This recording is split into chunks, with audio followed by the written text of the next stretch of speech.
thank you everybody for being here. It's my pleasure to spend a few minutes talking with Dr. Nancy Kass this afternoon. So we're just going to have a brief conversation and hope you'll enjoy it. Dr. Kass, it's so nice to be back with you, spending a few minutes, and thanks for sharing your day with us here on campus at UCF. If you wouldn't mind just sharing with my students and the rest of the community a little bit about your position and your background, that would be great. Sure, I'd be happy to, and thanks for having me. It's really nice to be able to share experiences. So I teach at Johns Hopkins University. I have a position that is jointly between our Bloomberg School of Public Health and Berman Institute of Bioethics. And my own background reflects that. I was trained in public health and also in bioethics, and the teaching and research I do are in bioethics and public health practice and ethics and human research. Fantastic. And one of the reasons I'm so excited to spend time with you today is about a specific component of your research, and that's, if I've got the title right, the Johns Hopkins Fogarty African Research Ethics Initiative, which is a mouthful, but a really exciting project that came out of this National Institutes of Health funding initiative to support research and training programs in ethics with international partners. And your program, if I remember, was one of the first funded in this initiative, and you've been continuing that work. So I'm really interested to just hear a little bit about what that project's been for you, a little bit about its background, and how you came to be interested in research ethics in this international context. Yeah, absolutely. So we did have the good fortune of being funded in the first round of Fogarty bioethics training programs, which was back in 1999. So we've been our funding really started 99, 2000, so we're in our 17th year. And what your students may not know is that right before that, in the mid-1990s, there were some very visible ethics controversies around international research projects. Specifically, this was a time when we had just learned through a study conducted in the United States that if a medicine called AZT was given to HIV-infected pregnant women while they were pregnant, it reduced the chance that their babies also had HIV dramatically. And that immediately became the standard of medical practice in the United States and in other wealthier countries.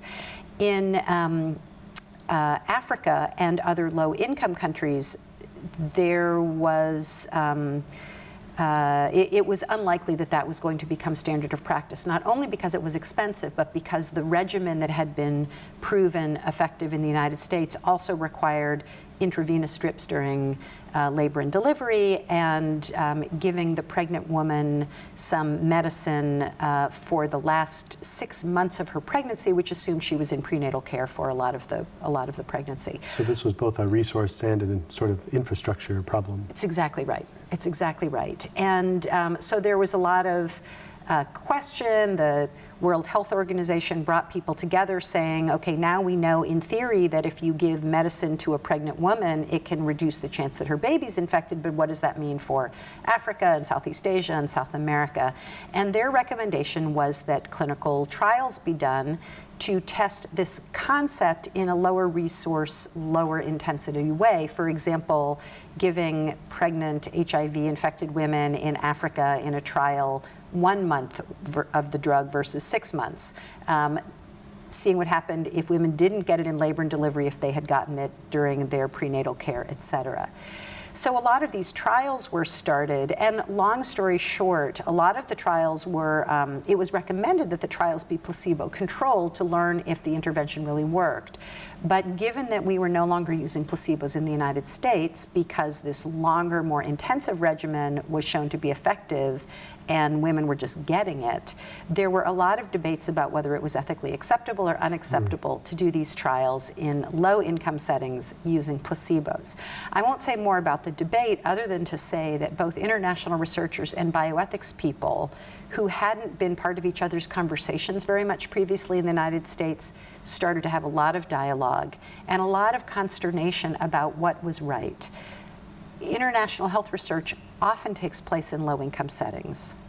Often what people are testing are interventions to make a little bit of a difference when we know that the right strategy would be pouring a lot more resources in and improving the water supply or getting people better access to care. And so there became a demand for much more ethics thinking in these debates. These were really hard trade-offs that were going to need to be made in international research studies. So consequently, the Fogarty International Center, which had invested a lot of resources previously in the training of low and middle income country partners in the research enterprise. They had been funding African and again South American, Southeast Asian researchers to become epidemiologists and other kinds of public health researchers. They now decided to create a portfolio for bioethics training. Well, that's interesting. I guess I hadn't realized that, but that the Fogarty Initiative wasn't initially an research ethics initiative. It was more a international research ethics, international research Absolutely. initiative. And it remains the bulk of, bioethics is a very small piece of Fogarty's portfolio. Okay. Fogarty continues to have training programs in lots of other areas where there might be international research collaborations as part of the NIH. Okay, then I'll offer you some credit and you can clarify if I'm wrong, but it sounds like your project specifically within this bigger portfolio of Fogarty projects really spearheaded the ethics component, really demonstrated the importance of thinking ethically in international research contexts. No, you're definitely giving me too much credit. I tried. Okay. So the person who deserves credit is a guy named Jerry Kirsch, who was running the Fogarty Center at the time. And he was relatively new to running the Fogarty International Center, which again had been funding low-income researchers to get more training, to be more active collaborators, to give them the capacity to really have more ownership of research collaborations. And when Jerry Kirsch became the director of Fogarty, he said, we need to continue doing what we're doing, but Fogarty needs to create programs in a couple of areas, one of which was bioethics. So he was the one who had the vision to say Fogarty needs to start having bioethics training programs around the world, and created this program announcement, and then in 1999, 5 programs were funded, and we were one of those. I see. So your program, funded in 1999, you said 17 years in now, still an active program. Similarly, do you know can you tell us a little bit about the landscape of those Fogarty programs? Are many of them still active and still funded, and what international reach have they had? I mean, I'm aware of just a couple with specifically African institutions, but there have to be considerably more than that at this point. There are, I believe, don't quote me on this, but it's all on the Fogarty website, all public information. So anyone interested should go to the Fogarty International Center website. I believe that either 22 or 23 programs have been, are currently funded, which means that many more than that have been funded, because there are some that were funded for, initially the grants were for 4 years, now they're for 5 years at a time. So there were some that were funded for 4 years only, or some that were funded for 4 years and then were renewed and were funded for 8 years, and then they ended either because they didn't successfully recompete or they just decided that they were not going to do that anymore. Sometimes it came from the investigator side and sometimes from the NIH side. And they are in many parts of the world. There have been, I believe, there are 10 to 15 programs that have either concentrated on Africa or included African trainees. We actually just did an evaluation. Fogarty wanted evaluations of their bioethics programs conducted. So we just published one this year that evaluated the first 10 programs who trained African trainees in bioethics, and did a survey with the people who received training through any of those 10 programs to see how it impacted their careers and what they're doing and what they thought was helpful and what the challenges were, et cetera. But there are programs, again, in South America and in Asia, like your program, so the reach is big. Having said that, the world is a big place. And a lot of Fogarty programs work with particular institutions in countries where there are many institutions, or on continents where there are many countries. So the good news is, and I think it's really good news, there are people all over the world who have bioethics training, even a little bit of bioethics training, who didn't before, so that when there are research studies, at very least, there is a little bit more of a common language about what some of the even basic expectations ought to be. Plenty of opportunity for more work. Again, the world is a large place. I like that a lot. And I wanted to ask you, just to broaden out a little bit, about those challenges specifically.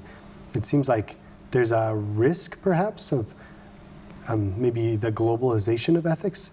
Bioethics has had this huge impact, and it's become this huge industry in the United States. And there are particular models, like the principalist model, which has been prevalent in the US. And I could easily see that being exported in a capitalist or globalist sense to other nations, where we apply the sort of four big principles of bioethics: beneficence, non-maleficence, autonomy, and justice, to consideration of ethical issues in these other countries. I wondered if you could speak a little bit about the contextualization, whether that's cultural or environmental or economic. Yeah. In the second year of our program, one of our participants was a gentleman named Godfrey Tangwa, who is a philosopher from Cameroon. And our only hesitation in accepting him was that he already seemed to be so accomplished. And in the end, we decided to accept him, and we were thrilled that we did, and he was indeed accomplished before he came, and he continues to be accomplished. He probably does a little bit, even a little more bioethics and a little bit more research ethics than he used to do. My point in saying that is that he already had enough training and background that he also was asking some of those same questions. He was saying, for example, the US research ethics model is based on a notion not only of the importance of autonomy, but individual autonomy. That we almost make synonymous with autonomy that we mean one person's autonomy. Right. Rather than sort of self-determination of a community or of a family or something that might even be a broader interpretation. And he wrote a really great article that was published in the Hastings Center report called something like The African Notion of Personhood, which is an article I still assign in my teaching, and it broadens that thinking. So that's a little bit of an introduction to answer your question. I think there is absolutely that danger, particularly because the justification for these programs, and no one is, or I would argue ought to be apologetic about this. This comes out of NIH US taxpayer funding to support in a way that I think we would all agree is appropriate training for low-income country partners so that they can be more, they can really be more really take on the role of partnership in an authentic way rather than having the US people run everything in the study. Okay. One of the requirements when US funded research goes to another country is that all of the US government rules have to be followed. So US government rules follow US government funding, regardless of where the research takes place, which means that the IRB rules for ethics committee review before a study is conducted apply whether the research is in Florida or Baltimore or Uganda or Vietnam. It's the same set of rules because it follows the funding, and the funding says if you're going to do research on people, a committee has to look at it first and make sure it's okay, and the people have to give informed consent if it's that kind of research, et cetera. So it's already built into the funding model a little bit. So it's built into the model, and part of what was happening before these Fogarty grants existed was, again, not only were the grants precipitated by this particular challenge in HIV research, but there was more global health research happening that emerged out of the United States and Europe in low-income countries. It was becoming more normative to have ethical review, and there were committees around the world that didn't feel comfortable with that role. They'd never been trained, they didn't have members who'd been trained, and there were a lot of people saying, I don't think the committee's really doing what it's supposed to do, because the committees had never, there was no one there who had been trained in ethics. Again, on the one hand, I'm a little bit of a Pollyanna glass half full person, so I'm going to say the good news is the more you start to introduce these ideas, the more people can say, but wait a second, that's not the only way to think about what it means to be respectful to someone. That's, if our goal is to make sure research does good and doesn't do harm, which I would call a universalist ethics commitment. It's sort of as you get into the weeds that you start to particularly become at risk of being a little too culturally specific, but the generalized notion that research should do good things for the world and not harm people too much in the process I'm comfortable calling that a universalist Seems almost tautological, goal. right? That doing good is a good thing, yeah.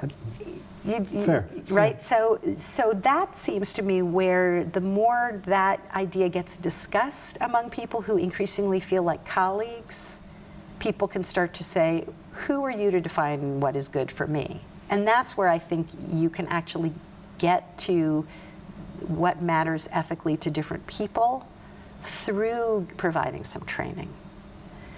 But it's clearly a very fine line, and I mean that genuinely. Well, I really appreciate the sort of Pollyanna-ish view that what the training programs do is enable conversations about what are otherwise either overlooked or underanalyzed normative issues. Yes. But what constitutes good and bad and right and wrong in all these different contexts. Right. And exactly what constitutes being respectful to people. The other thing that I'll say, and you and I both received our education in the United States of America, where a piece of our educational system, particularly as one moves forward into the graduate level, is a lot of analytic thinking. You're a philosopher, so you had this in spades, right? Yeah. And part of what you're being taught to do is question and then think really logically and really rigorously. But that's all what we call analysis. We all know there are educational systems that work quite differently, that work more on a memorization model, that involve less conversation, that involve less questioning. Sure. And so part of what happens, I think, through some of these programs, and some of it depends on who the target audience is, whether what the backgrounds are of the individual participants who become the trainees in these programs. Part of it, even before you get to the question of what counts as the good in a particular environment, is just even making it appropriate to question and have conversations. And that seems to me to be the first way the door gets opened on what ethics is. Fair. It's opening that space for literacy or engagement or whatever you want to call it. Absolutely. I don't know about your program, but in our program, we there are many different components, but in some of the components, we end up having case discussions with our trainees. And there are certain cases, some cases are new, but there are certain cases we teach over and over again. And we sometimes get the feedback that that kind of interaction hadn't happened very much before, and sort of starting to have that feeling inside when you genuinely see both sides of a problem, and sort of the moral angst that causes, but there's also this little light bulb that happens. It's like, oh yeah, that's real. Like there genuinely are two sides to a lot of issues. And in the end, sure, I have to, or someone has to come down and make a decision in particular cases. But it's real that there are two compelling sides. It's interesting to hear you say that, because to me that makes this not so much even just about research ethics, but that conversation about seeing other people's perspectives in a genuine way is something that could easily inform our political landscape in the U.S. here right now. Well, my goodness, yes. I mean, you could have, this seems to me to be something so fundamental about what we do as on the educator side of our education and research programs. And actually that brings me to one of the last questions I wanted to ask you, which really is sort of a selfish one for us here at UCF. There are lots of reasons I could see for caring about research ethics, especially if the research you're doing is federally funded. There's regulations in place to force you, to compel you to care about those things. But for the majority of my students here, and maybe most of us in general, as citizens even, ethics, to me as a philosopher, is so fundamentally important, but it's hard to get a lot of people to take the time to step back and engage. So what advice might you offer to our students here, or your students at Hopkins, to get them to think that ethics is something they ought to engage, even if they're not working on funded research, even if they're sort of outside of the normal regulatory paradigms of ethics? What makes ethics so interesting to you? What a great question. I sort of feel like I only want to answer it if you're willing to answer it. I could try. I think this doesn't feel like rocket science, that we are surrounded by ethics relevant questions daily, whether or not we call them such. Yeah. Right? So, and I'm not at all suggesting that one should stop all day long and engage every single question that comes along, right? But from what I choose to eat, yeah. Right, what I choose to eat, whether I send my children to public or private school, how large a role government should have in improving the public's health,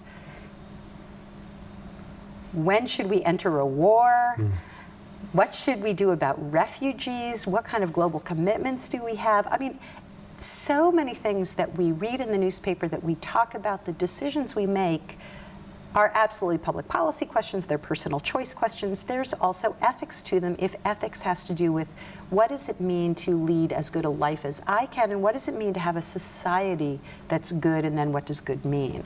And presumably everybody wants to have a good life and live in a world where others also have a good life, right? I don't think that is a revolutionary concept.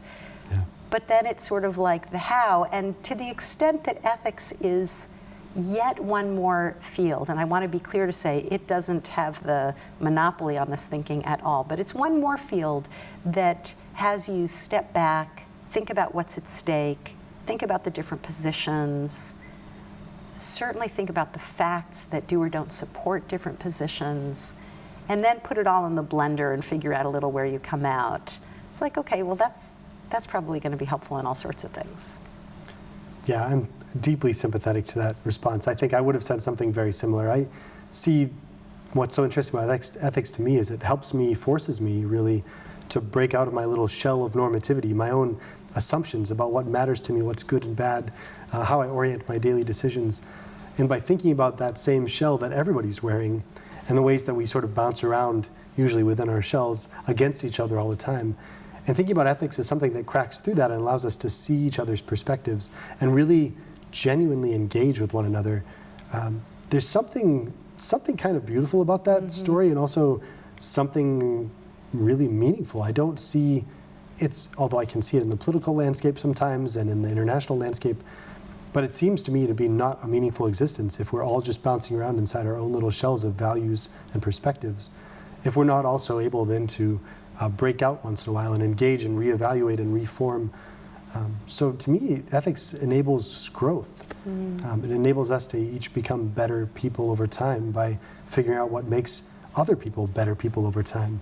And so it's the beauty of it that keeps drawing me to it. And it's something that in my own teaching and writing I try to convey to my students, because I think for me it's so fundamentally important to what it is to be a human person living in the world. And in the sort of world we live in, we need more of that, not less of that. So yeah, clearly. So clearly. We're very much on board. Yeah. Dr. Kass, it's a pleasure as always. Thank you so much for the time. I appreciate it. And thank you all for joining us in this conversation. Please feel free to send me an email. You can reach me on my department website. And also, I'm sure Dr. Kass wouldn't mind hearing from you as well. Thank you all.